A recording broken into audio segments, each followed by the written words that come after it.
নমস্কার, হরতনের গোলামে আপনাকে স্বাগত। আশা করি আপনি ভালো আছেন, সুস্থ আছেন। আজ হরতনের গোলামে আপনি শুনবেন বিশ্ববরেণ্য সাহিত্যিক চার্লস ডিকেন্স রচিত জনপ্রিয় উপন্যাস অলিভার টুইস্ট। গল্পের সূত্রধার, গল্প পাঠ, আবহ এবং বিভিন্ন চরিত্রে আমি প্রভাকর। শুরু হচ্ছে আমাদের আজকের নিবেদন, চার্লস ডিকেন্স রচিত জনপ্রিয় উপন্যাস অলিভার টুইস্ট, প্রথম পর্ব।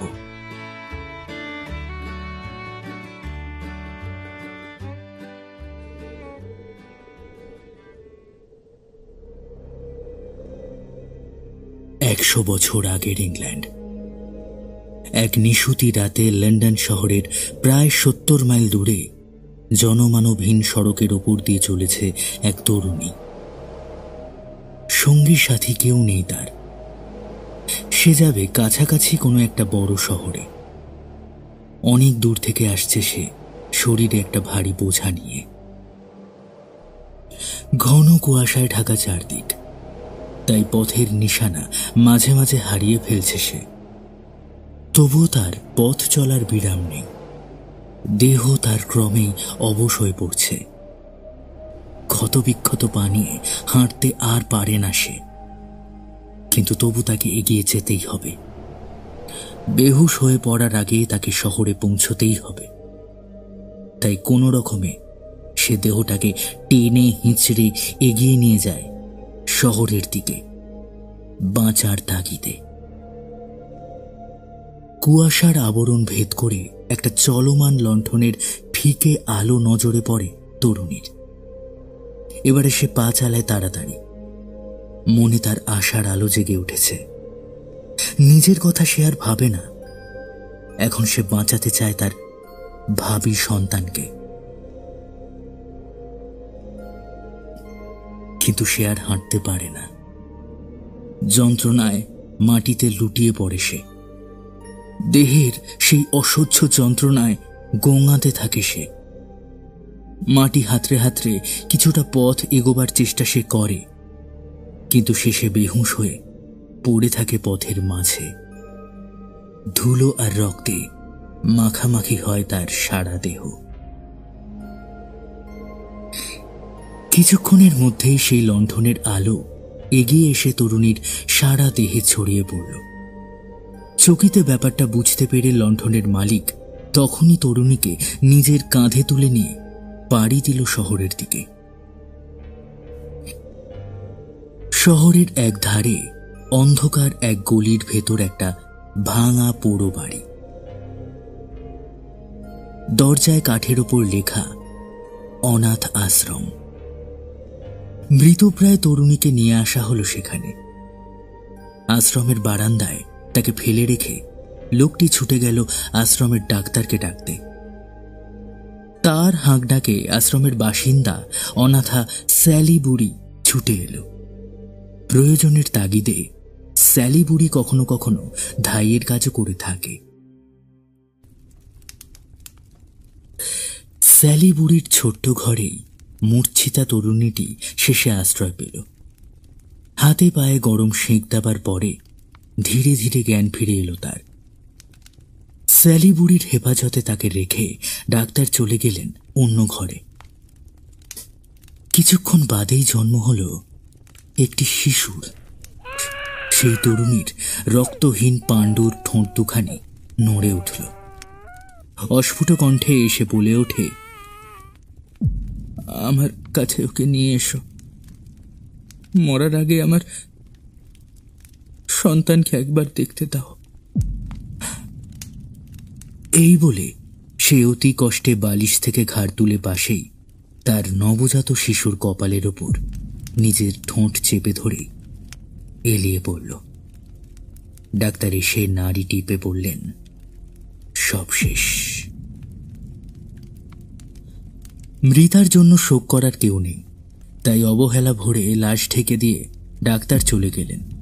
যাবার আগে ডাক্তার স্যালি বুড়িকে একবার জিজ্ঞাসা করলেন, বেশ দেখতে ছিল মেয়েটি, কোথা থেকে এসেছিল? বুড়ি উত্তর দিল, রাতেই কুড়িয়ে আনা হয়েছে ওকে। পথে পড়েছিল। জুতোর হাল দেখে মনে হয় অনেকখানি পথ সে হেঁটে এসেছে, কিন্তু কোথা থেকে সে এসেছিল আর যাচ্ছিলই বা কোথায় তা কেউ জানে না। ডাক্তার বললেন, ও, সেই একই পুরনো উত্তর। ডাক্তার চলে যেতেই স্যালি বুড়ি এবার শিশুকে বাঁচাবার জন্য উঠে পড়ে লাগলো। অনেকক্ষণ ধরে জীবন মরণের টানা পোড়েনের মধ্যে পড়ে হাঁপাতে লাগলো শিশুটি। তার খোঁজ খবর নেবার জন্য কোনো মাসি, পিসি বা খুড়ি জেঠি সেখানে ছিল না। এমনকি তাকে বাঁচিয়ে তোলার জন্য কোনো ভালো ডাক্তারও মাথা ঘামালো না। তবুও এত অযত্নে, অনাদরে শেষ পর্যন্ত বেঁচে গেল সে। তাকে দেখাশুনো করবার জন্য ছিল কেবল অনাথ আশ্রমের সেই অনাথা স্যালি বুড়ি আর দায়ে ঠাকা সেই হাতুড়ে ডাক্তার। শত অবহেলাতেও শিশুটি যখন দুনিয়ার আলো বাতাসকে আঁকড়ে রইল, মরণের নামটিও করল না, তখন আশ্রমের কর্মকর্তারা তার একটা নাম রাখতে বাধ্য হলেন। আশ্রমের রেকর্ডে শিশুটির নাম লেখা হল অলিভার টুইস্ট। বাপ মায়ের পরিচয় নেই বলে শিশু অলিভারকে রেখে দেওয়া হলো অনাথ আশ্রমের একটা অবাঞ্ছিত বোঝা হিসেবে। বয়স বাড়ার সাথে সাথে শিশু অলিভারের গায়ে উঠল অনাথ আশ্রমের আখ্যা। সে হয়ে গেল তাদেরই একজন।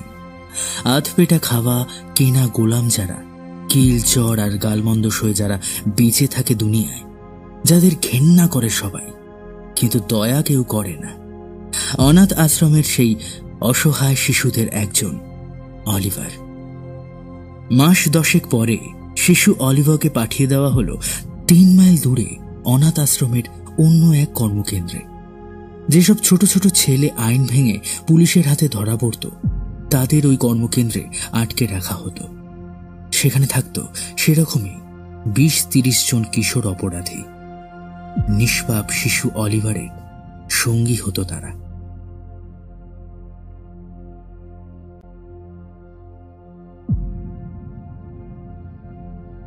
অনাথ আশ্রমের যে কর্মকেন্দ্রে শিশু অলিভারকে পাঠানো হলো 10 মাস বয়সে, মিসেস মান ছিলেন তার পরিচালিকা। ছোট ছোট ছেলে মেয়েদের দেহ ও মন কত সুন্দরভাবে গড়ে তোলা যায় সে বিষয়ে নাকি মিসেস মান বিশেষ ওয়াকিবহাল ছিলেন। তাই অনাথ আশ্রমের প্রধান কর্মকর্তারা তাকে কিশোর অপরাধীদের অভিভাবক হিসেবে নিযুক্ত করে নিশ্চিন্ত ছিলেন। মিসেস মান ওইসব কিশোরদের নিয়ে নানা ধরনের পরীক্ষা নিরীক্ষা চালাতেন। বিশেষ করে সবচেয়ে কম খাবার আর সবচেয়ে কম পোশাক দিয়ে কি করে ছেলেদের বাঁচিয়ে রাখতে পারা যায় সেদিকেই তার নজর ছিল প্রখর। ছেলেদের কোনো অনিয়মই তিনি সইতে পারতেন না। তাঁর আশ্রমের কোনো ছেলে হলপ করে বলতে পারবে না যে বেনিয়ম করে সে বরাদ্দ খাবারের একটা কণাও কোনোদিন বেশি খেতে পেরেছে। প্রত্যেক ছেলে পিছু খরচ করবার জন্য তিনি প্রতি সপ্তাহে সরকার থেকে পেতেন 7.5 পেনি। পাছে বেশি খেয়ে পরে ছেলেদের মেজাজ বিগড়ে যায়, সেজন্য তিনি সরকারের দেওয়া ওই সামান্য অর্থের বেশ মোটা একটা অংশ নিজের তহবিলে জমাতেন। অবশ্য ছেলেগুলো ছিল বড্ড বাজি, তাই মিসেস মানকে সকলের চোখে হেয় করবার জন্য তারা বেশিরভাগ বড় হবার আগেই মারা যেত অসুখে ও অনাহারে।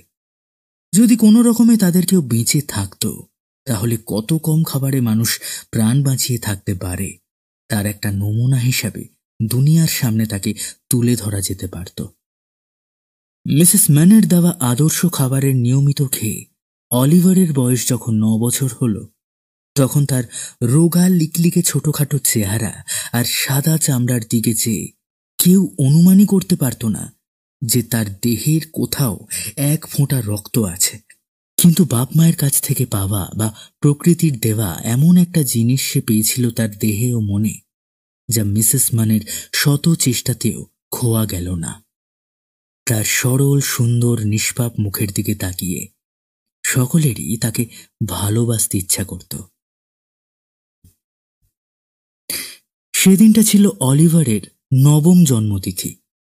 অলিভার সারাটা দিন দুজন কিশোর ছেলের সাথে তালা চাবি দিয়ে বন্ধ করা কয়লা মজুত রাখার ছোট্ট কুঠুরিতে আটকে রইল মিসেস ম্যানের হুকুমে। ওদের অপরাধ ওরা নাকি বড্ড বেশি খাই খাই করছে সেদিন। এহেন দিনে হঠাৎ সেখানে হাজির হলেন অনাথ আশ্রমের প্রধান পরিচালক মিস্টার বাম্বল। ঘরের জানলা দিয়ে কুটিরের দরজার সামনে তাকে দেখে মিসেস ম্যান বেশ ঘাবড়ে গেলেন। তিনি তখনই অলিভার ও তার দুজন সঙ্গীকে অবিলম্বে কয়লা কুঠুরি থেকে বের করে দোতলায় নিয়ে গিয়ে ভালো করে গা রগড়ে ধুয়ে দেওয়ার নির্দেশ দিলেন। তার ভয় হল মিস্টার বাম্বল যদি ওদের কয়লা মাখা অবস্থায় দেখতে পান তবে তার বদনাম দিতে কসুর করবেন না তিনি। ঘর থেকে বেরিয়ে এসে মিসেস ম্যান খাতির যত্ন করলেন মিস্টার বাম্বলকে। ভালো ভালো পানীয় খেতে দিলেন তাকে। খেতে খেতে মিস্টার বাম্বল জানালেন যে 20 পাউন্ড পুরস্কার ঘোষণা করেও অলিভারের বাপমায়ের কোনো পরিচয় বা খোঁজ পাওয়া যায়নি। আর ওর এখন বয়স বেড়েছে বলে ওকে এবার অনাথ আশ্রমের কর্মকর্তারা তাদের প্রধান কর্মকেন্দ্রে নিয়ে গিয়ে কর্মক্ষম করে তুলতে চাইছে। তাই অলিভারকে সেখানে নিয়ে যেতে এসেছেন তিনি। এ কথা শুনে মিসেস ম্যান অলিভারকে নিয়ে এসে হাজির করলেন। মিসেস ম্যানের কথা মতো অলিভার মিস্টার বাম্বলকে নমস্কার জানাল। মিস্টার বাম্বল জিজ্ঞাসা করলেন, কি হে অলিভার, তুমি কি আমার সাথে যাবে? মিসেস ম্যানের খপ্পর থেকে তাড়াতাড়ি রেহাই পেতে চায় অলিভার। তাই সে জবাব দিতে যাচ্ছিল যে সে মিস্টার বাম্বলের সাথে যেতে খুবই আগ্রহী, কিন্তু জবাবটা তার মুখে আটকে গেল মিসেস ম্যানের দিকে তাকিয়ে। অলিভার দেখল মিসেস ম্যান মিস্টার বাম্বলের চেয়ারের পেছনে সরে গিয়ে চোখ রাঙিয়ে হাতের ঘুষি দেখাচ্ছেন তাকে লক্ষ্য করে। ভয় পেয়ে গেল বেচারা অলিভার। আমতা আমতা করে সে মিস্টার বাম্বলকে জিজ্ঞাসা করল মিসেস ম্যানের দিকে আঙুল দেখিয়ে, উনিও কি আমাদের সাথে যাবেন? মিস্টার বাম্বল বললেন, হ্যাঁ, আরে না না, উনি যাবেন কেন? তোমাকে একলাই যেতে হবে আমার সাথে। পরিস্থিতি বোঝার মতো যথেষ্ট বুদ্ধি ছিল অলিভারের, তাই সে কেঁদে ভাসিয়ে দিল মিসেস ম্যানকে ছেড়ে যেতে হবে বলে। মিসেস ম্যানও কিছুমাত্র দেরি না করে অলিভারকে সান্ত্বনা দিতে লাগলেন আর সাথে সাথে বিদায় সম্ভাষণও জানালেন। এভাবে দুজনের মধ্যে নিষ্প্রাণ ভালোবাসার অভিনয় হবার পর অলিভার তার বিগত 9 বছরের আশ্রয় ছেড়ে রওনা হল মিস্টার বাম্বলের সাথে অনাথ আশ্রমের প্রধান কর্মকেন্দ্রে যাওয়ার জন্যে। তার ডান হাতে মিসেস ম্যানের দেওয়া এক টুকরো পাউরুটি আর মাথায় অনাথ আশ্রমের মার্কা মারা ছোট্ট বাদামি টুপি। মিসেস ম্যানের কুটিরের দরজা পেরিয়ে অলিভার রাস্তায় নামার সাথে সাথে দরজাটা বন্ধ হয়ে গেল।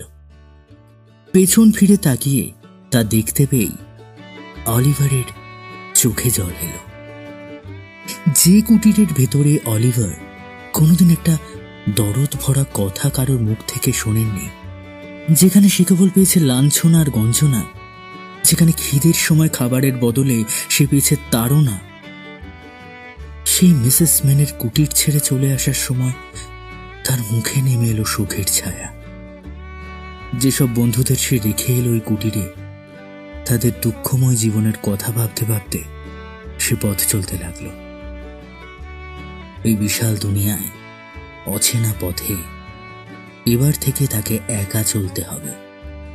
তাই তার মন অজানা আশঙ্কায় বিচলিত হয়ে উঠল।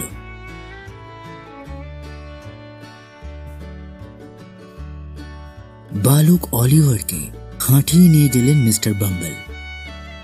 এর আগে অলিভার এক নাগাড়ে এতটা পথ হাঁটার কখনো সুযোগ পায়নি। তাই একদিকে যেমন পথ চলতে অসুবিধে হওয়ায় সে মাঝে মাঝে থমকে দাঁড়িয়ে পড়ছিল, তেমনি আশেপাশে নানা অপরিচিত দৃশ্য দেখে কখনো কখনো হতবাক হচ্ছিল। পথ চলায় অলিভারের এই ধরনের গাফিলতি মিস্টার বাম্বল সইতে পারলেন না। তিনি ধমক দিলেন কয়েকবার তাকে। শেষে কানমোলা দিয়ে তার পথ চলার গতি বাড়িয়ে দেওয়ার চেষ্টা করলেন, কিন্তু বালক অলিভার তার মতো একটা ধ্বংস লোকের সাথে পাল্লা দিয়ে হাঁটতে পারল না। একে তার খিদে পেট চলছে, তার উপর পথ চলার অভ্যাস তার নেই। তাই মিস্টার বাম্বলের হুমকি কোনো কাজেই লাগলো না। অবশ্য মিস্টার বাম্বলকে খুশি করার জন্য অলিভারের চেষ্টার কোনো কমতি ছিল না। সত্যি কথা বলতে কি, রোগা লিকলিকে ফ্যাকাশে ছোটখাটো চেহারা নিয়ে অলিভারকে দৌড়াতে হয়েছিল মিস্টার বাম্বেলের পেছনে পেছনে।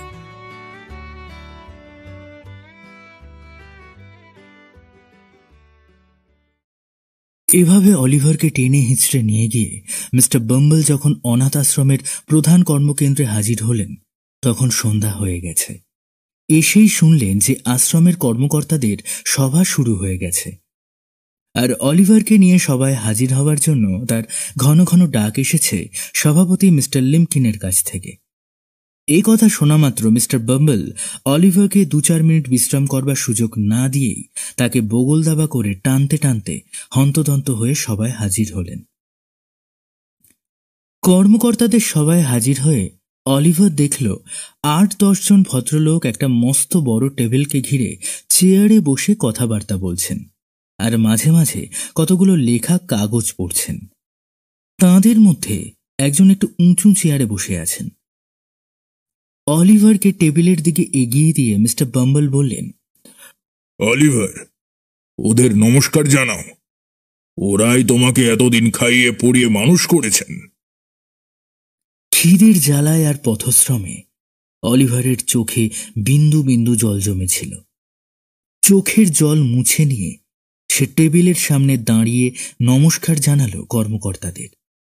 যিনি উঁচু চেয়ারে বসেছিলেন তিনি হলেন সভাপতি মিস্টার লিমকিন। এক টিপ নস্যি নিয়ে তিনি প্রশ্ন করলেন, খোকা, তোমার নাম কি?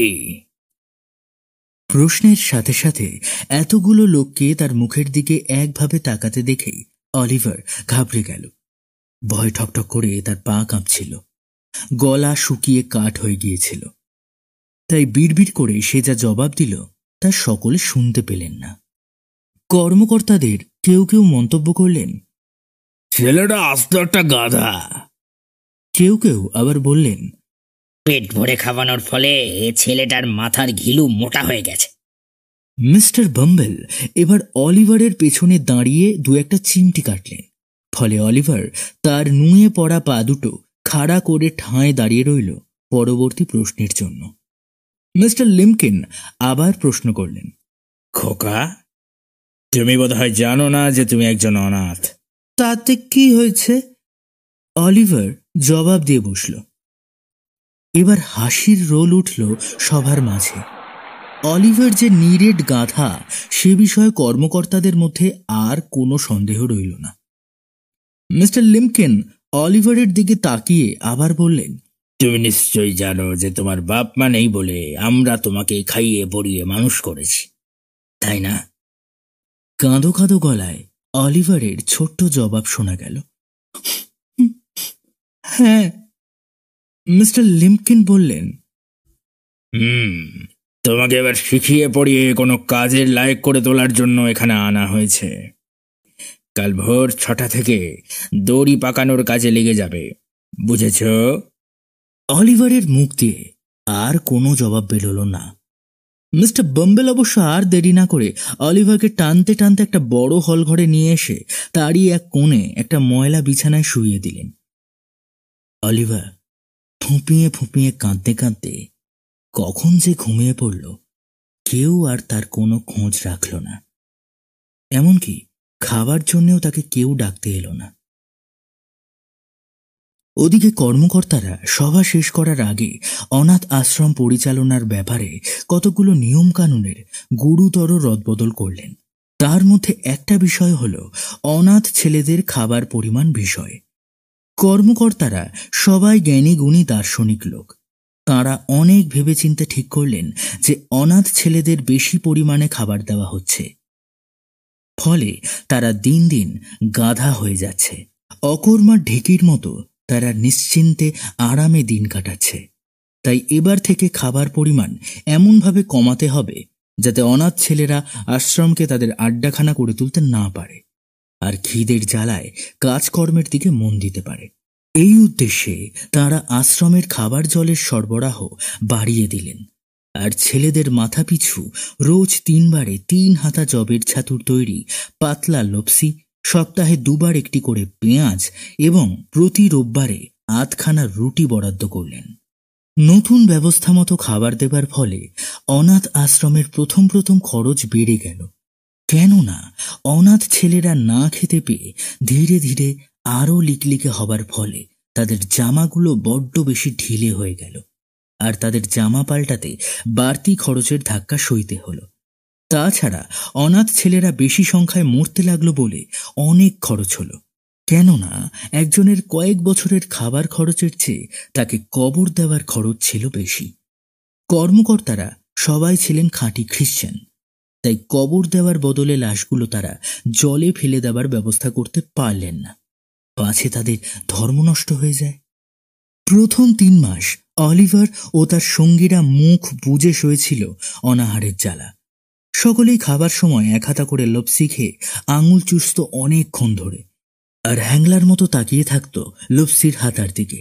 কিন্তু কারো সাহস হতো না 1.5 হাতা লপসি চাইতে। তারা ভালো করেই জানত বাড়তি 1 হাতা লপসি চাইলে তারা তো তা পাবেই না, উল্টে পাবে কঠোরতম সাজা। তাই খিদের জ্বালায় তারা খাবারের থালা চেটে চেটে চকচকে করে তুলত। এর ফলে থালা ধোয়া মোছার কোনো বালাই ছিল না তাদের। ক্রমাগত না খেয়ে খেয়ে অনাথ ছেলেরা শেষে মাথা ঠিক রাখতে পারল না। একদিন একটা ছেলে বলল, রোজ বাড়তি 1 হাতা লপসি না পেলে সে হয়তো কোনোদিন মাঝরাতে তার পাশে শোয়া ঘুমন্ত ছেলেটাকে আস্ত চিবিয়ে খাবে। এ কথায় অন্য ছেলেরা সবাই ভয় পেয়ে গেল। তারা তখন পরামর্শ করল নিজেদের মধ্যে। শেষে ঠিক হলো তারা এবার 1 হাতা বাড়তি লপসির জন্য দাবি পেশ করবে। এ ব্যাপারে অলিভারকেই তারা বেছে নিল তাদের নেতা হিসেবে।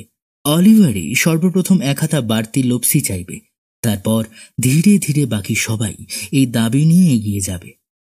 সেদিন সন্ধ্যাবেলা 1 হাতা লপসি খেয়ে ছেলেরা নিয়ম মতো আঙ্গুল চোষার পরে থালা চাটতে লাগল, কিন্তু অলিভার তা করল না। সে এগিয়ে গিয়ে বাড়তি 1.5 হাতা লপসি চেয়ে বসল। অনাথ আশ্রমের দীর্ঘ জীবনে কখনো কোনো ছেলে এরকম বেআইনি দাবি করেননি, ফলে পরিবেশ সব চমকে উঠল। তখনই সে হাতার বাঁট দিয়ে অলিভারের মাথায় 2-4 ঘা বসিয়ে দিল এবং তাকে পিছমোড়া করে বেঁধে নিয়ে গিয়ে মিস্টার বাম্বলকে জানালো, সর্বনাশ হয়েছে, অলিভার 1 হাতা লপসি বেশি চেয়েছে। মিস্টার বাম্বল চেয়ার ছেড়ে লাফিয়ে উঠে বললেন, হ্যাঁ, ছোড়াটা 1 হাতা লপসি বেশি চেয়েছে? এত বড় আস্পর্ধা খুদে শয়তানটার! অকৃতজ্ঞ বেঈমান কোথাকার! রাগে কাঁপতে থাকেন মিস্টার বাম্বল। বেতটা কাছে খুঁজে না পেয়ে অলিভারের দিকে তেড়ে গেলেন তিনি। অলিভার কিন্তু ভয়ে পিছু হটল না। বাড়তি 1 হাতা লপসির দাবিতে সে অবিচল রইল। তা দেখে মিস্টার বাম্বলের মাথা আরো গরম হয়ে উঠল। চোখ পাকিয়ে তিনি চেঁচিয়ে উঠলেন, কিরে, বড় বার বেড়েছিস দেখছি। ফের যদি এ ধরনের কথা বলিস তো চাপকে সোজা করে দেব। অলিভার তবুও ভয়ে কুঁকড়ে গেল না বা মাথা নোয়ালো না দেখে মিস্টার বাম্বল এবার তার কান ধরে হিড় হিড় করে টানতে টানতে নিয়ে গেলেন আশ্রমের সভাপতি মিস্টার লিম্পকিনের কাছে। নিজের ঘরে ইজি চেয়ারে বসে মিস্টার লিম্পকিন তখন আধা ঘুমের আমেজে ছিলেন। স্যার, এই ছোঁড়াটা 1 হাতা লপসি বেশি চেয়েছে, শখেদে বলে ওঠেন মিস্টার বাম্বল। কথাটা কানে আসা মাত্রই মিস্টার লিম্পকিনের ঘুমের নেশা ছুটে গেল। চোখ কপালে তুলে তিনি ফ্যালফ্যাল করে খানিকক্ষণ তাকিয়ে রইলেন অলিভারের মুখের দিকে। প্রচলিত নিয়মের বিরুদ্ধে অলিভারের বিদ্রোহের মাত্রাটা কতখানি তা বোধহয় প্রথমে যাচাই করে দেখলেন তিনি। তারপর কিছুই যেন শোনেননি বা বুঝতে পারেননি এরকম একটা ভাব দেখিয়ে একটি নস্যি নিয়ে লিম্পকিন জিজ্ঞাসা করলেন, কি বলছেন আপনি মিস্টার বাম্বল? মিস্টার বাম্বল জবাব দেন, স্যার, এই পুঁচকে ছোঁড়াটা আশ্রমের নিয়ম কানুন মানবে না বলছে। রোজ 1 হাতা লপসি বেশি চাইছে। এই ধরনের জঘন্য অভিযোগ আজ পর্যন্ত মিস্টার লিম্পকিন তার সুদীর্ঘ আশ্রম জীবনের কাজে পাননি। তাই নিজের কানকে যেন প্রথমে বিশ্বাস করতে পারলেন না তিনি। কথাটা সত্যি কি না তা ভালো করে যাচাই করবার জন্য তিনি মিস্টার বাম্বলকে আবারও একই প্রশ্ন জিজ্ঞেস করলেন, সত্যি সত্যি পুরো 1 হাতা বাড়তি লপসি চেয়েছে? মিস্টার বাম্বল মাথা নেড়ে সম্মতি জানান। মিস্টার লিমকিনের মুখে বিস্ময় রেশ ফুটে ওঠে। হ্যাঁ স্যার, শিকেই বা আধাতা নয়, পুরো 1 হাতা লস্যি বেশি চেয়েছে। কথাটা জোর দিয়ে বললেন মিস্টার বাম্বেল। ঠিক বলছেন তো? আবার জিজ্ঞেস করেন মিস্টার লিমকিন। হ্যাঁ স্যার। এবারে ছোট্ট জবাব আসে মিস্টার বাম্বেলের কণ্ঠে। এ কথা শুনে মিস্টার লিমকিন সোজা হয়ে চেয়ারে বসলেন। মনে মনে বোধ হয় এতক্ষণ হিসেব করছিলেন রোজ পুরো 1 হাতা বাড়তি লপসি দিলে আশ্রমের খরচের খাতে কত টাকা বাড়বে। হিসেব গুলিয়ে যাবার ক্ষুব্ধ মেজাজে তিনি মিস্টার বাম্বেলকে আবার জিজ্ঞাসা করেন, কেন? ওদের কি আমরা কম খেতে দিচ্ছি? এই প্রশ্নের জবাব দিতে যাচ্ছিল অলিভার, কিন্তু তার মাথায় চাটি মেরে মিস্টার বাম্বেল থামিয়ে দিলেন। তিনি সাফাইয়ের সুরে নিজেই বলে ওঠেন, মোটেই নয় স্যার। আপনারা সকলে এত মাথা ঘামিয়ে অনাথ ছেলেদের জন্য যা বরাদ্দ ঠিক করেছেন তা কখনোই কম হতে পারে না। কোনো মতেই তাকে কম বলা যায় না। আমি অন্তত তা স্বীকার করি না। বরং আমি জোর দিয়ে বলতে পারি যে ওদের খাবার বেশি দেওয়া হচ্ছে। খাবার বেশি দেওয়া হচ্ছে? আরেকটা অভিযোগ পেলেন বলে মনে হলো মিস্টার লিমকিনের। মিস্টার বাম্বেলের মুখের দিকে হাঁ করে তাকিয়ে থাকেন মিস্টার লিমকিন বাহবার ভঙ্গিমা নিয়ে। মুখে তার মৃদু হাসি ফুটে ওঠে। এবার সমস্যার সমাধান হয়তো খুঁজে পেয়েছেন তিনি এতক্ষণে। এদিকে শীর্ণ ক্ষুধার্ত অলিভার ভয়ে কাঁপতে থাকে সভাপতির জাঁদরেল চেহারা ও তার ভারিক্কি চাল দেখে। তার মুখ থেকে কোনো কথা বেরোল না মিস্টার বাম্বেলের মারের ভয়ে। তবে তার অন্তর বলতে থাকল, আপনাদের দয়ায় যেটুকু খেয়ে বেঁচে এখনো আছি তার জন্য কৃতজ্ঞ। শুধু বাড়তি 1 হাতা লপসি পেলে আরও কিছুদিন বাঁচা যাবে। মিস্টার বাম্বেলের জবাবের জের তুলে মিস্টার লিমকিন আবারও জিজ্ঞাসা করলেন, তাহলে মিস্টার বাম্বেল, আপনি কি বলতে চান যে ছেলেটা আশ্রমের বিরুদ্ধে বিদ্রোহ করতে চাইছে? মিস্টার বাম্বেল সঙ্গে সঙ্গে জবাব দেন, হ্যাঁ স্যার, এটা একটা ঘোরতর বিদ্রোহ। এর একটা হেস্তনেস্ত করা এখনই দরকার, নইলে শেষে আমরা কোনো কিছুই সামাল দিতে পারবো না। মিস্টার লিমকিন বললেন, তাহলে তো বিদ্রোহীকে কড়া সাজা দিতে হয়। মিস্টার বাম্বেল জবাব দেন, হ্যাঁ স্যার, এই ছোঁড়াটা হলো নাটের গুরু। একে সাজা না দিলে এর দেখা দেখি বাকি সকলে বিগড়ে যাবে, আর পরিণামে অনাথ ছেলেদের জন্য আশ্রমের এতদিনের সৎ প্রচেষ্টা একেবারে বানচাল হয়ে যাবে। মিস্টার বাম্বেলের শেষ কথাটা শুনে মিস্টার লিমকিন ঘাবড়ে যান। অনাথ দরিদ্রদের সেবক তিনি। আজীবন সেবার আদর্শ ঘাড়ে নিয়ে আশ্রমের কঠোর কাজ করে যাচ্ছেন তিনি। একটা ছেলের জন্য অনাথ আশ্রমের এত বড় ক্ষতি হবে তিনি জেনে শুনে সইবেন কি করে? তাছাড়া ছেলেদের বেশি খাবার দেবার অভিযোগ পেয়েছেন মিস্টার বাম্বেলের কাছ থেকে।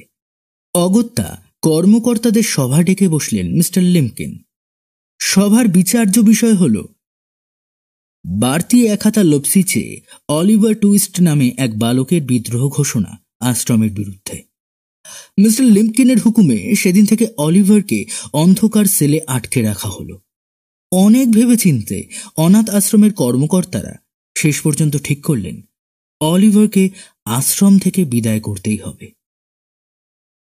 মিস্টার লিমকিনের হুকুমে সেদিন থেকে অলিভারকে অন্ধকার সেলে আটকে রাখা হলো। অনেক ভেবেচিন্তে অনাথ আশ্রমের কর্মকর্তারা শেষ পর্যন্ত ঠিক করলেন অলিভারকে আশ্রম থেকে বিদায় করতে হবে। পরের দিন আশ্রমের সদর দরজায় একটা বিজ্ঞাপন ঝুলিয়ে দেওয়া হলো। বিজ্ঞাপনে লেখা ছিল, কেউ যদি অলিভারকে নিজের কাজে লাগাবার জন্য নিয়ে যায় তবে তাকে 5 পাউন্ড দেওয়া হবে। 1 সপ্তাহের মধ্যে কেউ এলো না এই জঘন্য অপরাধী বালকের প্রার্থী হয়ে। নির্জন অন্ধকারে বন্দি দশায় কেঁদে কেঁদে আকুল হলো অলিভার। সেদিন সকালবেলা চিনি পরিষ্কারক গ্যামফিল্ড যাচ্ছিল আশ্রমের সামনে দিয়ে। তাকে তার বাড়িওয়ালা কদিন ধরে বাড়ি ভাড়ার জন্য ভারী তাগাদা দিচ্ছিল। গ্যামফিল্ড ভাড়ার টাকা জোগাড় করতে না পেরে খুব ভাবনায় পড়েছিল। হঠাৎ আশ্রমের ওই বিজ্ঞাপনটা চোখে পড়ায় সে আনন্দে লাফিয়ে উঠল।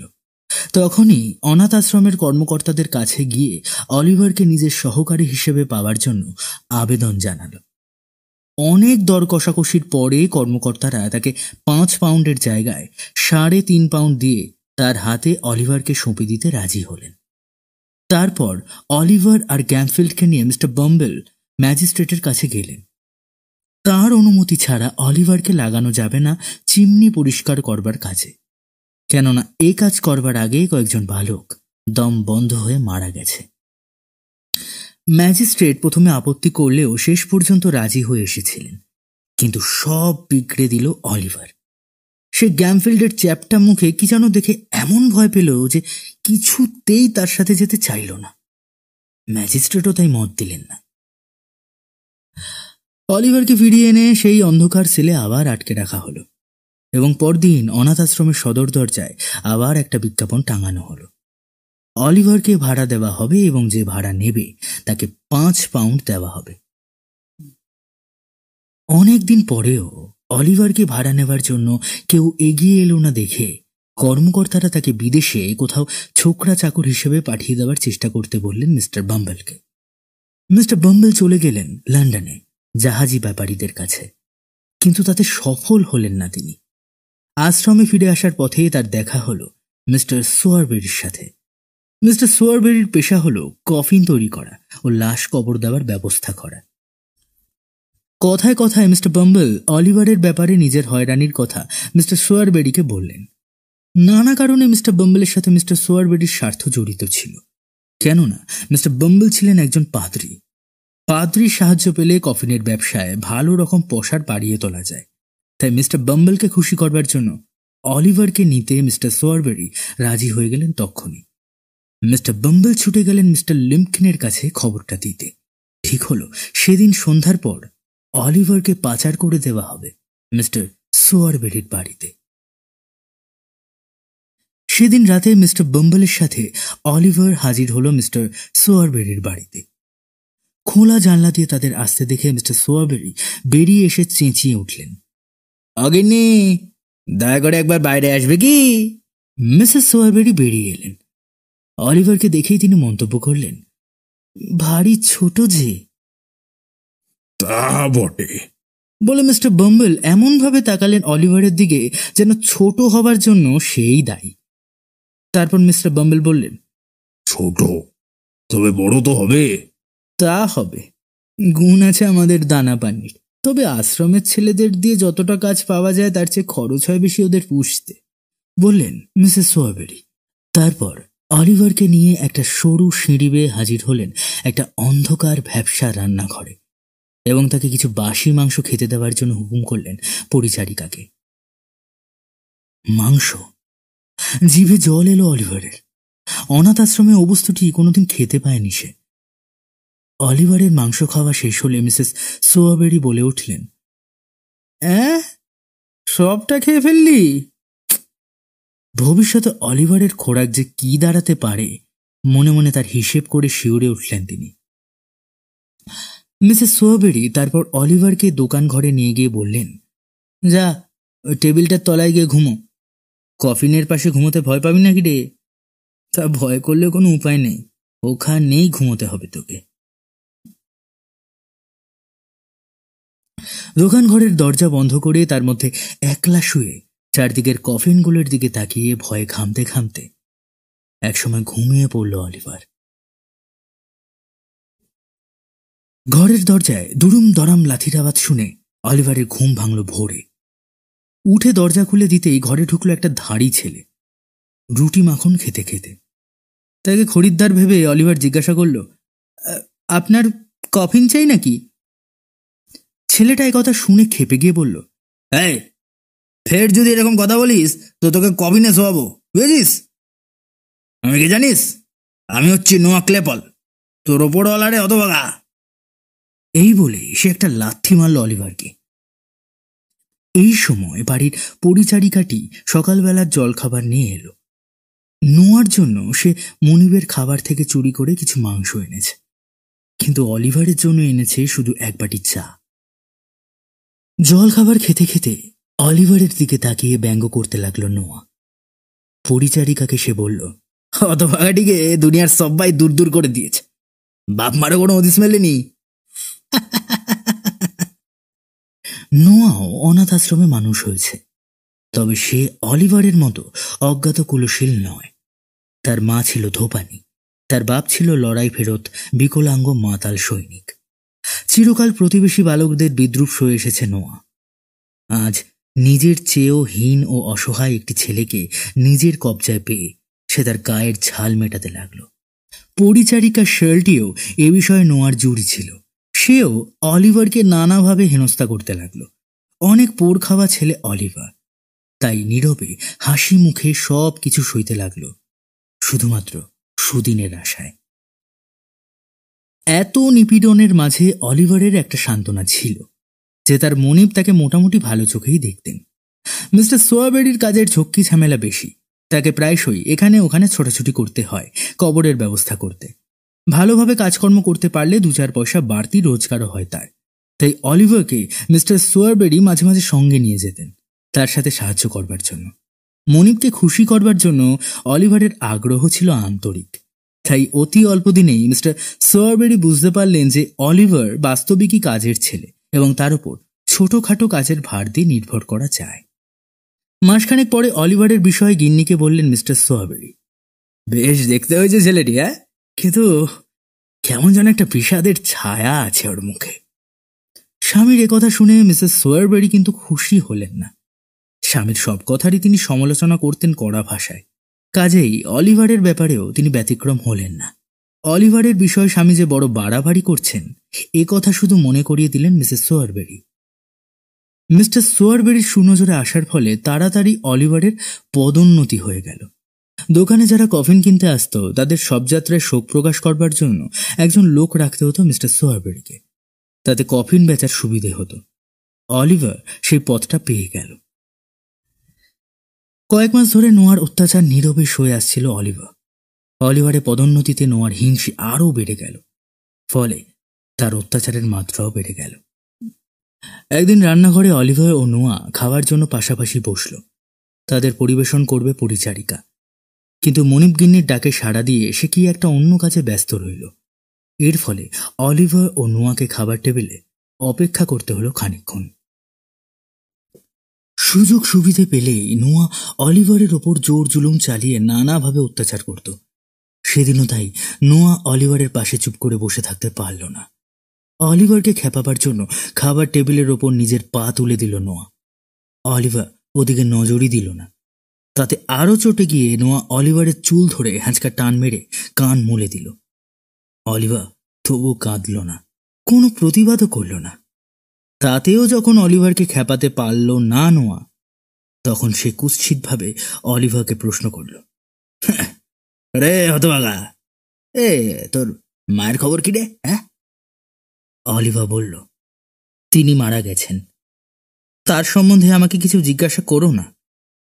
অলিভারের চোখ দিয়ে জল গড়াতে দেখে নোয়া বলে উঠল, এই এই এই কিরে, এই ছিঁচ কাঁদুনে, কাঁদছিস কেন? চট করে চোখের জল মুছে অলিভার বলল,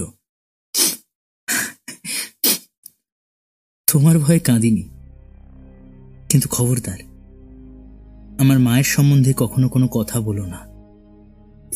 ইস, ভয় দেখাচ্ছিস? হ্যাঁ, ভয় দেখাচ্ছি আমায় সুয়ার? জানিস তোর মা ছিল একটা বদ মেয়ে মানুষ। হ্যাঁ, চেঁচিয়ে বলে ওঠে নোয়া। কি বললে? অলিভার নোয়ার দিকে মুখ তুলে তাকালো। নোয়া আরো চেঁচিয়ে বলল, আরে হ্যাঁ হ্যাঁ, তোর মা ছিল একটা বদ মেয়ে মানুষ, হতভাগা, একেবারে চরিত্রের খারাপ। আরে মরেছে সালা, আপদ গেছে। হ্যাঁ, রাগে লাল হয়ে উঠে দাঁড়ালো অলিভার। তারপর চেয়ার টেবিল উল্টে ফেলে নোয়ার টুটি চিপে ধরে পাগলের মতো ঝাঁকানি দিতে লাগলো। খুন করলো, খুন করে ফেললো আমাকে, বাঁচাও, কে আছো? ও গিন্নিমা, শালটি খুন করে বললো, বাঁচাও, অলিভার খেপে গেছে, শালটি। চেঁচিয়ে উঠল নোয়া। ছুটে এলেন মিসেস সোয়ারবেরি, তার পেছনে ছুটে এলো পরিচারিকা শালটি। পরিচারিকা ছুটে গিয়ে চেপে ধরল অলিভারকে। তারপর এক নাগাড়ে কিল চর ঘুষি চালাতে লাগলো তার মুখে, বুকে, পিঠে। শার্লটির কবজিতে জোর কম ছিল না, তবু পাছে তাতে তেমন কাজ না হয়, তাই মিসেস সোয়ারবেরি নিজের এক হাতে অলিভারকে চেপে ধরে অপর হাতে খিঁচে আঁচড়ে ক্ষতবিক্ষত করে দিলেন তার সারা দেহ। এই সুযোগে নোয়াও পেছন থেকে অলিভারের পিঠে ঘুষি চালাতে লাগলো। মারতে মারতে হাঁপিয়ে পড়ল সকলে। তখন সকলে মিলে অলিভারকে ধরে বেঁধে আটকে রাখলো কয়লা কুঠুরিতে। তারপর নোয়াকে হুকুম করলেন মিসেস সোয়াবেরি, মিস্টার বাম্বেলের কাছে ছুটে যাও নোয়া, এখনই যেন তিনি আসেন, 1 মিনিটও যেন দেরি না হয়। যাও, চটপট যাও, টুপি নেবার দরকার নেই নোয়া। নোয়া তখনই ছুটে গেল মিস্টার বাম্বেলের কাছে। নোয়ার হাবভাব দেখে অবাক হয়ে গেলেন মিস্টার বাম্বেল। নিজের শরীরটাকে বান মাছের মতো মুচড়াতে মুচড়াতে নোয়া তাকে জানালো যে অলিভার আজ মিসেস সোয়াবেরি, শিরাল্টি এবং তাকে খুন করবার জন্য চড়াও হয়েছিল। এই কথা শুনে মিস্টার বাম্বেল তখনই নোয়ার সঙ্গে মিস্টার সোয়াবেরির বাড়িতে হাজির হলেন। কয়লা কুঠুরির বন্ধ দরজায় লাথি মেরে মিস্টার বাম্বেল হাঁক দিলেন, এই অলিভার! ভেতর থেকে অলিভার গর্জে উঠল, আগে দরজা খুলে দিন। মিস্টার বাম্বেল জিজ্ঞাসা করলেন, আমার গলা চিনতে পারছো? খুব পারছি। তবু ভয় করছে না তোমার? না, না করছে না, বেপরোয়া ভাবে জবাব দিল অলিভার। অলিভারের মুখ থেকে এরকম জবাব পাওয়ার আশা করেননি মিস্টার বাম্বেল। তাই ঘাবড়ে গিয়ে দরজার কাছ থেকে সরে এলেন। মিসেস সোয়াবেরি বললেন, নিশ্চয়ই খেপে গেছে, দেখছেন না খেপা কুকুরের মতো চোখ মুখের চাহনি, নইলে এমনভাবে আপনার সাথে কথা বলবার সাহস হয় ওর? খেপে যায়নি মিস্টার সোয়াবেরি, এ হলো মাংস খাওয়ানোর ফল। মাংস খেয়েই ওর এতখানি তেজ বেড়েছে, বললেন মিস্টার বাম্বেল। এই কথা শুনে মিসেস সোয়াবেরি খেদ প্রকাশ করতে করতে বললেন, হায় হায়, ভালো মানুষের এই হলো ফল। মিস্টার বাম্বেল বললেন, ওকে কয়েকদিন কিছু খেতে দেবেন না, কয়লা কুঠুরিতে আটকে রাখুন। মেজাজ একটু ঠান্ডা হলে তবে বাইরে বের করবেন। রোজ 1 হাতা করে লস্যি খেতে দেবেন। ওর জান বড় কড়া, ওতেও মরে যাবে না।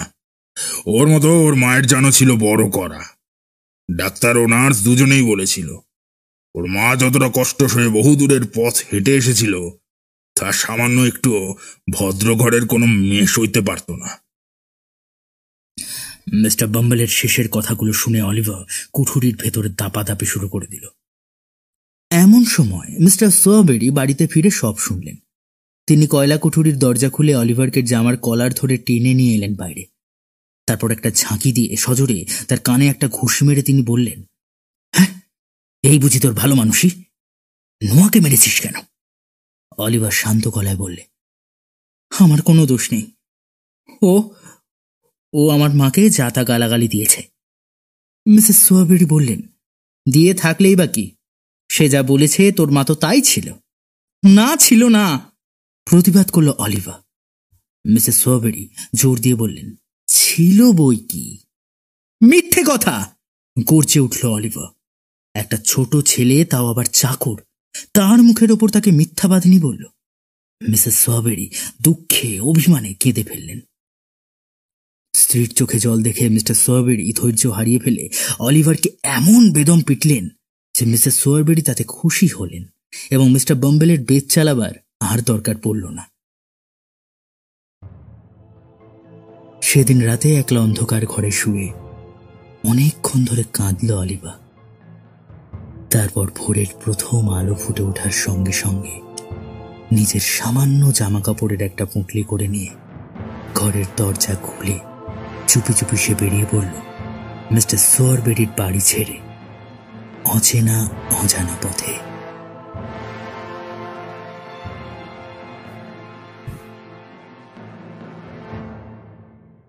একটা গোটা যন্ত্রণাময় বিনিদ্র রাত কাটানোর পরে অলিভার যখন মিস্টার সোয়াবেরির বাড়ি থেকে পালালো, তখনও ভালো করে দিনের আলো ফুটে ওঠেনি।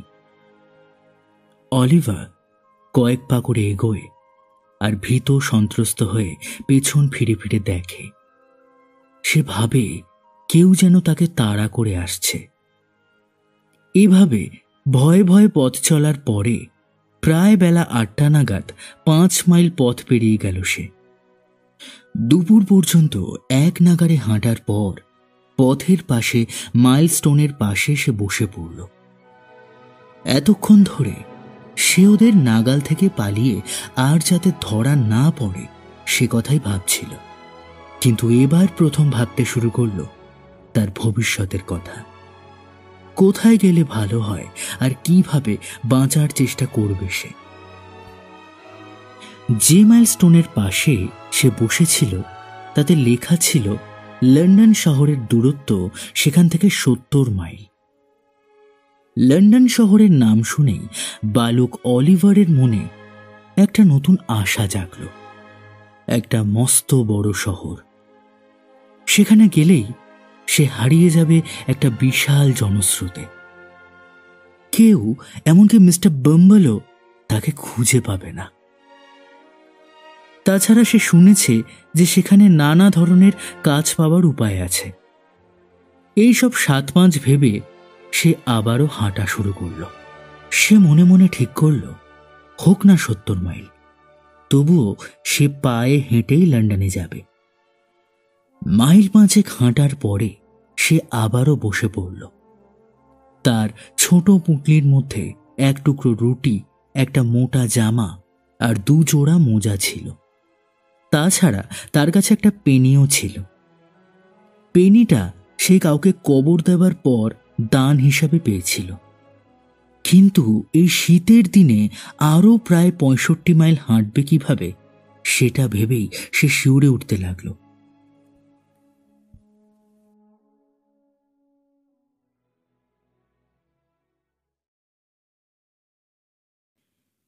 অলিভার সেদিন মোট 20 মাইল পথ হাঁটল, এবং সেটা নিজের মনের জোরে। পেটে পড়েছিল শুধুমাত্র সেই রুটিখানা আর রাস্তার পাশের কুয়োর জল। রাত নেমে এলে সে খোলা মাঠের মাঝে একটা খড়ের গাদায় শুয়ে ঘুমিয়ে পড়ল। পরের দিন সকালে খিদেই তার পেট জ্বলতে লাগলো। বাধ্য হয়ে পেনির বদলে একটা ছোট পাউরুটি জোগাড় করে কোনো রকমে পেটের জ্বালা খানিকটা কমালো সে। তারপর আবার হাঁটা শুরু করলো। সেদিন সে মোট 12 মাইল পথ হাঁটল। তার পা দুটো ভীষণ ক্ষতবিক্ষত হয়ে কাঁপতে লাগলো, তবুও তার পথ চলার বিরাম নেই।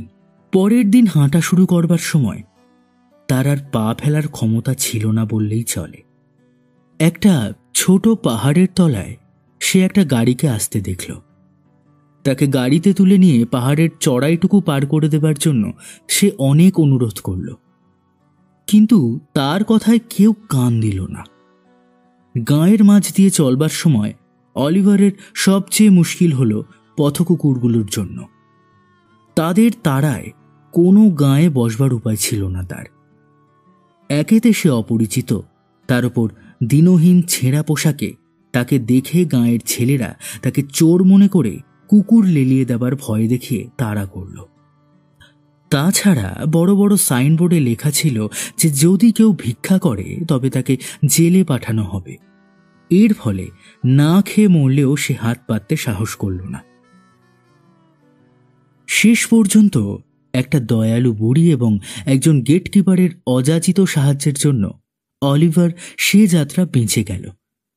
নইলে হয়তো রাজপথেই প্রাণ হারিয়ে লুটিয়ে পড়তে হতো তাকে। এভাবে প্রায় 7 দিন পথে পথে ঘুরতে হলো তাকে। একদিন ভোরবেলায় অলিভার এসে ঢুকল বার্নে শহরে। তখন তার পায়ে এমনই ব্যথা যে সে পায়ের ওপর ভর দিয়ে কোনোভাবেই দাঁড়িয়ে থাকতে পারছিল না। খুঁড়িয়ে খুঁড়িয়ে সে নিজেকে প্রায় টেনে নিয়ে চলছিল।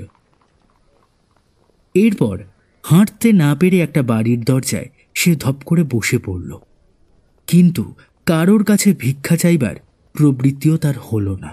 এমন সময় অদ্ভুত চেহারার একটা ছেলে তার সামনে এসে দাঁড়ালো। ছেলেটার পরনে ঢিলে ঢালা ছেঁড়া ময়লা পোশাক, আর তার মুখটাও কেমন যেন তুবড়ানো মার্কা। অলিভারকে পা থেকে মাথা অবধি খুঁটিয়ে খুঁটিয়ে ভালো করে দেখে সে বলে উঠল, কিরে, তোর বাড়ি কোথায় রে? অলিভার বলল, বাড়ি নেই।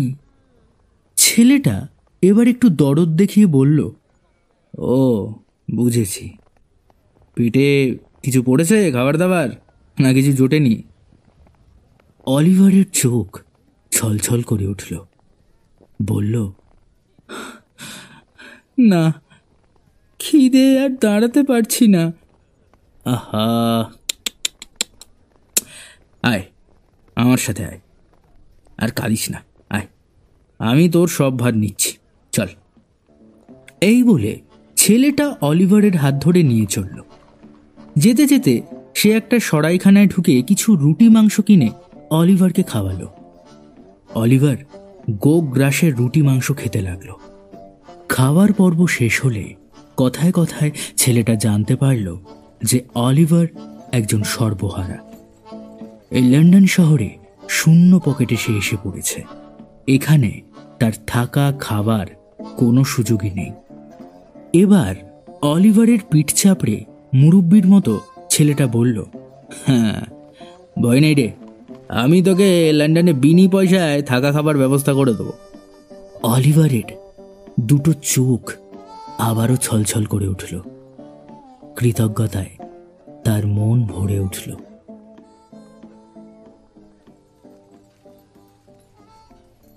সেদিন সন্ধ্যার অন্ধকারে অলিভার তার সেই নতুন চেনা বন্ধু জ্যাক ডকিন্সের সাথে লন্ডনের গলিপথে প্রবেশ করল। অতি সরু নোংরা গলিপথ। সেখান দিয়ে চলতে চলতে ফিল্ড লেনের কাছাকাছি একটা ভাঙা বাড়িতে অলিভারকে নিয়ে ঢুকে পড়ল জ্যাক। ঢুকেই বাড়ির দরজা বন্ধ করে দিয়ে খুব জোরে হুইসেল দিল। বাড়ির ভেতর থেকে সাড়া এলো, কে? জ্যাক একটা কিছু সংকেত বাক্য প্রয়োগ করল মনে হলো, কেননা সঙ্গে সঙ্গে গলির অপর দিক থেকে মোমবাতির একটা ফিকে আলো জ্বলে উঠল, আর সঙ্গে সঙ্গে একজন পুরুষ মানুষের মুখ উঁকি মারল। পুরুষটা আবারও জিজ্ঞাসা করল, সঙ্গে কে? জ্যাক অলিভারকে সামনে ঠেলে দিয়ে বলল, নতুন বন্ধু, গ্রিনল্যান্ড থেকে আসছে। আচ্ছা, ফ্যাগিন ওপরে আছে কি? আছে, জবাব এলো ওধার থেকে। জ্যাকের হাত ধরে ভাঙা নড়বড়ে সিঁড়ি বেয়ে ওপরে উঠল অলিভার। নিচু ছাদওয়ালা অতি পুরনো নোংরা একটা ঘর। অতীব বাজে কাঠের টেবিলের ওপর বোতলের মধ্যে একটা মোমবাতি জ্বলছে। টেবিলের ওপর গোটা কয়েক মশলার পাত্র। অন্যদিকে এক টুকরো পাউরুটি, কিছুটা মাখন আর একখানা ছুরি। জ্বলন্ত উনুনের ওপরে কিছু যেন একটা ভাজা হচ্ছে, এবং তার কাছেই খুন্তি হাতে চামড়া ঝুলে পড়া একজন বুড়ো ইহুদি দাঁড়িয়ে আছে।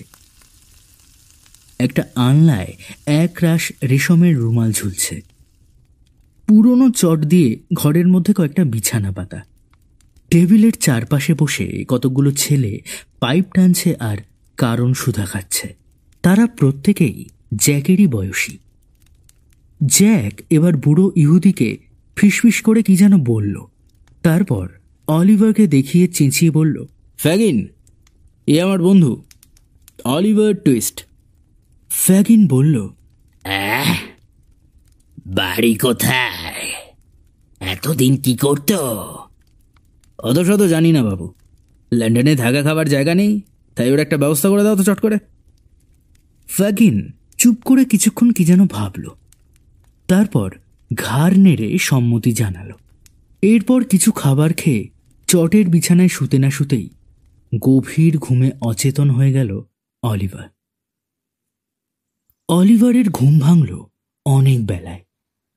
ঘুম ভাঙার পরও সে ঘাপটি মেরে শুয়ে রইল কিছুক্ষণ। মাঝে মাঝে চোখ পিটপিট করে ঘরের চারদিকে নজর দিয়ে দেখল। ঘরে ফ্যাগিন ছাড়া আর কেউ নেই। ফ্যাগিন তখন একলা বসে কফি তৈরি করার জন্য উনুনে জল বসাচ্ছিল।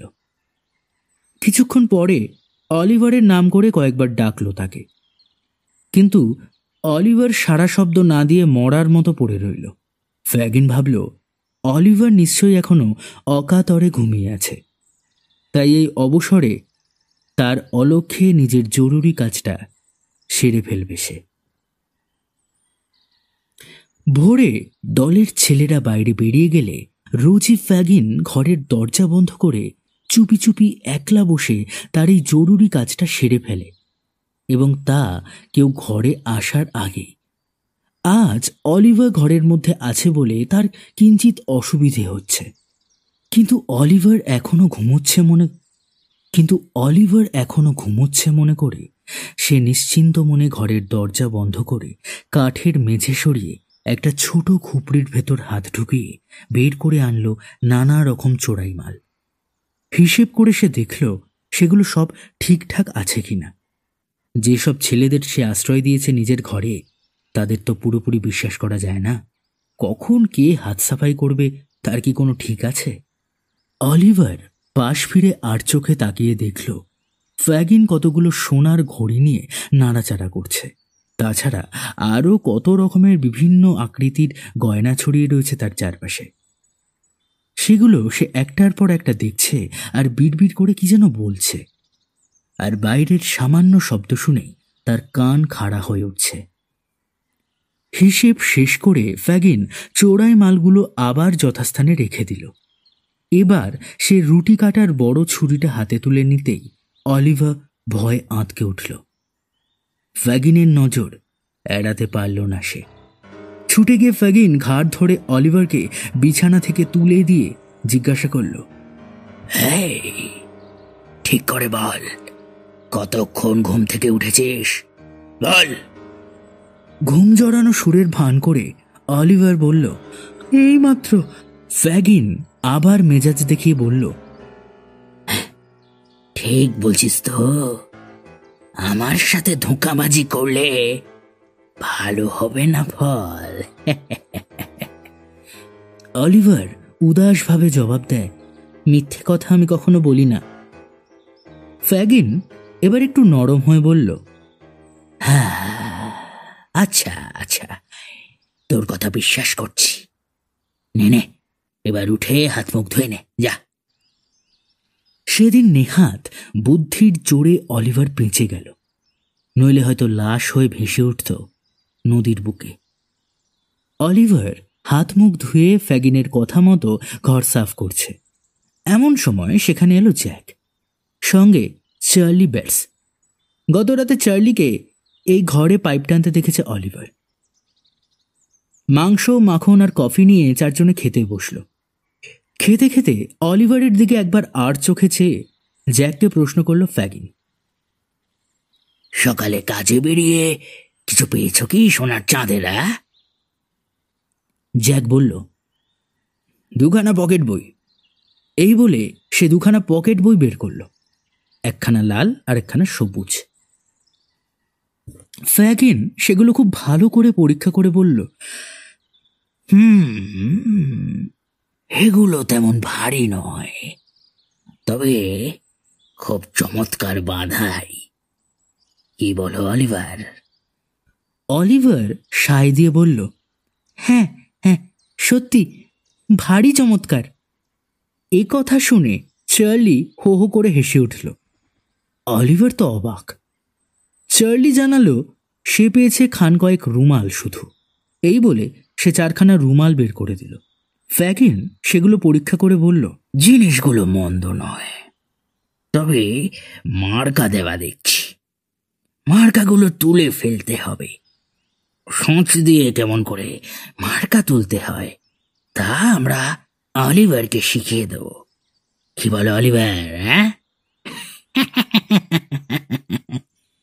এমন সময় সেখানে এলো ন্যান্সি আর বেট নামে দুজন তরুণী। তাদের মাথায় একগাদা এলোমেলো চুল, মুখে প্রচুর পরিমাণে রং মেখেছে তারা। তেমন সুন্দরী না হলেও দুজনেই বেশ মোটা সোটা আর হাসি খুশি। কিছুক্ষণ বসে থাকার পর তাদের মদ খেতে দেওয়া হলো। এরপর চার্লি, জ্যাক ও মেয়ে দুজন ফ্যাগিনের কাছ থেকে কিছু টাকা নিয়ে বেরিয়ে গেল। অলিভার তার নতুন আস্তানার ভাবগতিক কিছুই বুঝতে পারে না। তাকে রেশমের রুমাল থেকে মার্কা তুলে ফেলার কায়দা শেখানো হয়েছে। ঘরে বসে বসে সেই কাজ করে আর মনে মনে ভাবে কোথা থেকে রোজ এত রেশমের রুমাল আসে এবং কেনই বা তার মার্কাগুলো তুলে ফেলা হয়। কাজের ফাঁকে নিরালা অবসরে বাইরের ফাঁকা বাতাস আর বাঁধন খোলা জীবনের জন্য মনটা তার হাঁপিয়ে উঠতে থাকে। কিন্তু বুড়ো ফ্যাগিন তাকে ঘরের বাইরে মোটেই যেতে দেয় না। অবশেষে একদিন অনুমতি পেল অলিভার। সে চার্লি ও জ্যাকের সঙ্গে বাইরে বেরিয়ে পড়ল। বেরোবার সময় তার সঙ্গীরা তাকে খোলাখুলি জানিয়ে দিল যে যা সে চোখে দেখবে তা নিয়ে কোনো কথা সে যেন না বলে। অলিভার অবাক হয়ে দেখল পথের ধারে দোকানগুলো থেকে বহু আপেল আর পেঁয়াজ চুরি করে পকেট বোঝাই করল চার্লি। তার পকেটগুলোতে এত জিনিস ধরে যে মনে হচ্ছিল তার সারা জামাটাই যেন পকেট। একটা সরু গলির মুখে জ্যাককে হঠাৎ থেমে পড়তে দেখে অলিভার জিজ্ঞাসা করল, কি হলো? জ্যাক বলল, ওই লোকটাকে দেখতে পাচ্ছ? ওই যে বইয়ের দোকানের সামনে দাঁড়িয়ে আছে। অলিভার মাথা নেড়ে সম্মতি জানালো। হ্যাঁ, বেশ মোটা মাল তো, মন্তব্য করল চার্লি। চার্লি ও জ্যাক রাস্তা পার হয়ে ভদ্রলোকের গা ঘেঁষে দাঁড়ালো। অলিভার এখন কি করবে তা বুঝতে না পেরে তাদের পেছনে পেছনে কয়েক পা এগিয়ে গেল। বয়স্ক ভদ্রলোক একখানা বই নিয়ে একমনে পড়ছিলেন। অলিভার দেখল হঠাৎ জ্যাক একটা হাত ঢুকিয়ে দিল বুড়ো ভদ্রলোকের পকেটে। তারপর একখানা রেশমের রুমাল হাতিয়ে নিয়ে চালান করে দিল চার্লির কাছে। তারপর দুজনে মিলে ছুটে পালাতে লাগলো প্রাণপণে। এতদিন পরে অলিভার বুঝতে পারল কোথা থেকে কিভাবে ফ্যাগিনের ঘরে রোজ এত রেশমের রুমাল আসে। এরা তাহলে পকেটমার। ভয়ে ফ্যাকাশে হয়ে গেল অলিভার। ঠিক এমনই সময় পকেটে হাত দিতেই বয়স্ক ভদ্রলোক টের পেলেন যে তার রেশমের রুমাল খোয়া গেছে। পেছনে ফিরে তাকাতেই তিনি দেখলেন একটা ছোট ছেলে দাঁড়িয়ে। অলিভার ভয় পেয়ে দৌড়াতে লাগলো। বয়স্ক ভদ্রলোক চোর চোর বলে চেঁচিয়ে উঠলেন। অমনি সারা রাস্তার লোক চোর চোর ধর ধর বলে চেঁচাতে লাগলো। জ্যাক ও চার্লি পাকা চোর। তারা জানতো যে এ সময় ছুটলে লোকে তাদেরই চোর বলে ভাববে, তাই তারা দুখানা বাড়ি বেরিয়ে গিয়ে থেমে পড়ল। কিন্তু অলিভার তখনও সমানে ছুটে চলেছে। এর জন্য সবাই তাকে চোর মনে করে তার পেছনেই ধাওয়া করল। খানিকটা দূরে যেতে না যেতেই ধরা পড়ে গেল অলিভার। প্রচন্ড একটা ধাক্কা খেয়ে মুখ থুবড়ে পড়ে গেল সে রাস্তার উপর। বয়স্ক ভদ্রলোক ভিড় ঠেলে এগিয়ে গিয়ে অলিভারকে দেখে বললেন, হ্যাঁ, মনে হচ্ছে এই ছেলেটি। ইস, পড়ে গিয়ে ভারী আঘাত পেয়েছে তো। পড়ে যায়নি, আমি মেরেছি স্যার। আমি এই দেখুন, আমার এই কবজিটা ছড়ে গেছে মার থেকে। বলতে বলতে একটা চোয়ারে ধরনের লোক এগিয়ে এসে বয়স্ক ভদ্রলোককে সেলাম ঠুকে দাঁড়ালো কিছু পুরস্কার পাবার আশায়। ব্যাপার গতিক দেখে বয়স্ক ভদ্রলোক তখন পালাতে পারলে বাঁচেন, কিন্তু গোলমাল দেখে পুলিশের লোক ততক্ষণে এসে পড়েছে। বয়স্ক ভদ্রলোক আর সরে পড়তে পারলেন না। পুলিশ মাটিতে পড়ে থাকা অলিভারকে বুটের ঠোক্কর মারল। তারপর অর্ধ অচেতন অলিভারকে নির্মমভাবে টেনে নিয়ে চলল তারা। বয়স্ক ভদ্রলোককেও বাধ্য হয়ে তাদের সঙ্গে যেতে হলো।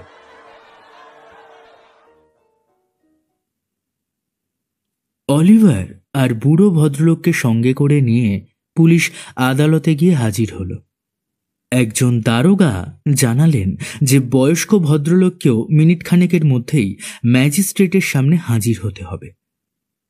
তারপর দারোগা সাহেব অলিভারকে হাজতে পুরে তার দেহ তল্লাশি করলেন, কিন্তু কিছু না পেয়ে তাকে আটকে রেখে দিলেন।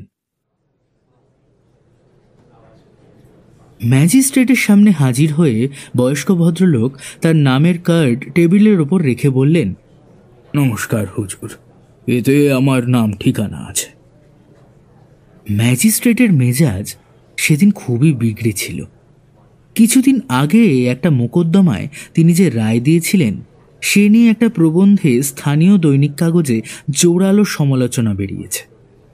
সুতরাং বয়স্ক ভদ্রলোককে যখন তার সামনে হাজির করা হলো তখন তিনি সেই প্রবন্ধটাই পড়ছিলেন। রাগে তার চোখ মুখ লাল হয়েছিল। তিনি বয়স্ক লোককে উদ্দেশ্য করে জিজ্ঞেস করলেন, কে তুমি? বয়স্ক ভদ্রলোক টেবিলের ওপর রাখা তার নাম ঠিকানা লেখা কার্ডটা এগিয়ে দিতেই ম্যাজিস্ট্রেট খবরের কাগজ দিয়ে সেটা মেঝেতে ঠেলে ফেলে দিয়ে বলল, ইন্সপেক্টর, লোকটা কে? বয়স্ক ভদ্রলোক গম্ভীর কণ্ঠে বললেন, আমার নাম মিস্টার ব্রাউনলো, কিন্তু যে ম্যাজিস্ট্রেট একজন সম্ভ্রান্ত ভদ্রলোককে এমন অপমান করেন তার নামটা কি জানতে পারি? এবার রেগে গিয়ে হাতের কাগজখানা ছুঁড়ে ফেলে দিয়ে দারোগাকে ডাকলেন ম্যাজিস্ট্রেট। দারোগা এসে জানালেন যে নালিশটা মিস্টার ব্রাউনলোর বিরুদ্ধে নয়, বরঞ্চ তিনিই নালিশ জানাতে এসেছেন। ম্যাজিস্ট্রেট তখন মিস্টার ব্রাউনলোকে হলফ করবার জন্য হুকুম দিলেন দারোগাকে। বিচার শুরু হলো। মিস্টার ব্রাউনলো অনেক করে বললেন যে এই ছেলেটি তার রেশমের রুমাল নিয়েছে কিনা সে কথা তিনি জোর দিয়ে বলতে পারেন না, এবং ইতিমধ্যে সে যা সাজা পেয়েছে তা যথেষ্ট হয়েছে। অলিভার তো কাঠগড়ায় উঠেই বেহুঁশ হয়ে পড়ল। তখন দারোগার জবানবন্দি নেওয়া হলো। তিনি অলিভারের নাম পর্যন্ত জানেন না, নিজেই মন গড়া একটা নাম দিয়ে দিলেন। নাম দিলেন টম হোয়াইট। মাত্র এইটুকু শুনেই ম্যাজিস্ট্রেট অলিভারকে 3 মাস সশ্রম কারাদণ্ডের হুকুম দিলেন। ইতিমধ্যে পুলিশ বেহুঁশ অলিভারকে জেলে নিয়ে যাচ্ছিল। ঠিক এমন সময় আদালতে ঢুকল সেই বইয়ের দোকানদার, যার দোকান থেকে মিস্টার ব্রাউনলো বই কিনছিলেন। সে এসে ম্যাজিস্ট্রেটকে বলল, অলিভার রুমাল চুরি করেনি, আর তার থেকে মিস্টার ব্রাউনলো বেশ খানিকটা তফাতেই ছিল। চুরি করেছে অপর একটা ছেলে, এবং তারা পরে ছুটে পালিয়েছে। ম্যাজিস্ট্রেটের মেজাজ আগে থেকেই বিগড়েছিল। এবার বইয়ের দোকানদারের একথায় বেশ চটে গিয়ে ঝাঁঝিয়ে উঠে তিনি বললেন, এতক্ষণ একথা আমাকে বলনি কেন? বইয়ের দোকানদার জবাব দিল, হুজুর, আগেই আসতাম আমি আপনার কাছে, কিন্তু নিজের দোকান ছেড়ে তো চট করে চলে আসতে পারি না। ম্যাজিস্ট্রেটের জেরার চোটে এও জানা গেল যে মিস্টার ব্রাউনলো একখানা বই নিয়ে এসেছেন তার দোকান থেকে, কিন্তু এই ঘটনার জন্যে তাড়াহুড়োয় বইখানার দাম দিয়ে আসেননি। এ কথা শুনে ম্যাজিস্ট্রেট আবারও কড়া ভাষায় মিস্টার ব্রাউনলোকে ব্যঙ্গ করলেন। তাতে মিস্টার ব্রাউনলো ভারী লজ্জিত হয়ে পড়লেন। বইয়ের দোকানদারের সাক্ষ্যের ফলে জেল খাটার দায় থেকে অলিভার রেহাই পেল। মিস্টার ব্রাউনলো এবং বইয়ের দোকানদার একসঙ্গে আদালত থেকে বেরিয়ে এসে দেখেন অলিভার রাস্তার ওপর বেহুঁশ হয়ে পড়ে আছে। তার জামাটা ছিঁড়ে খান খান হয়ে গেছে। কে যেন তার মাথায় প্রচুর জল ঢেলে দিয়েছিল। অলিভারের ফ্যাকাশে মুখ দেখে মিস্টার ব্রাউনলো আর স্থির থাকতে পারলেন না। তিনি তখনই গাড়ি ডেকে অলিভারকে তুলে নিয়ে নিজের বাড়িতে চললেন।